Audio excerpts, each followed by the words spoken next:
Мен жогоруда ушул адам өлүмү боюнча айтып өткөн депутаттардын баарынын сөзүнө кошулам. Өзгөчө өкмөттүн өкүлүнө кайрылгым келет.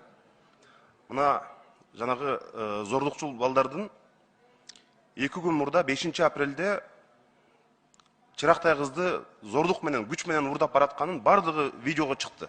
Болгон интернет сайттардын баарына чыкты. Туугандары, апасы бүт ушу милицияга кайрылып чалып жатса дагы, милиция эмне үчүн өз убагында жардам көрсөтө алган эмес. Ошол жерде машиненин номери турат, камераларга чыгып атат. Ошол кеткен багыты боюнча барганда, ошол Айзаданын өмүрүн сактап калганга мүмкүнчүлүк болмок. Ошондой эле зөөкүрлөрдүн бардыгын ошол жерде алып чыгып, коомчулукка көрсөтүп, экинчи мындай окуя кайталангыс кылыш керек эле.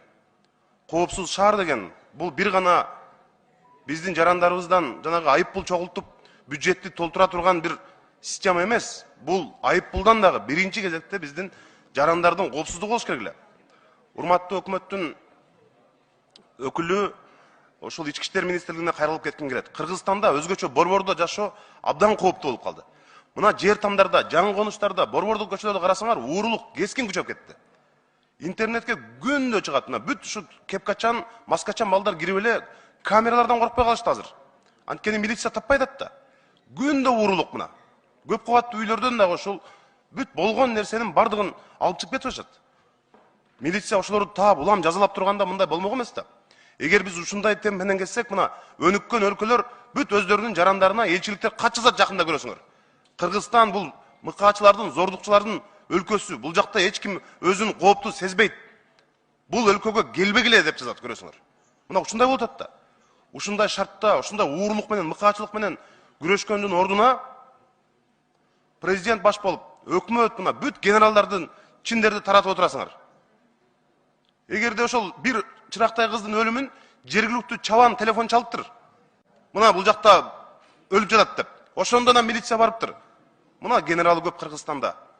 Жергиликтүү чабандын звоногу менен барып, анан ушул өлүмдүн бети ачылып атат.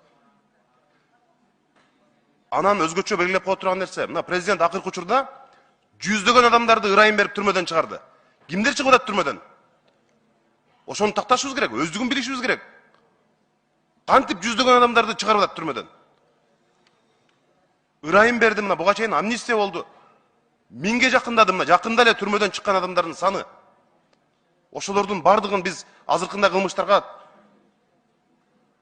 катышпайт деп эч ким кепилдик бере албайт. Ошондуктан мына азыркы ички иштер министрлиги могул маселе боюнча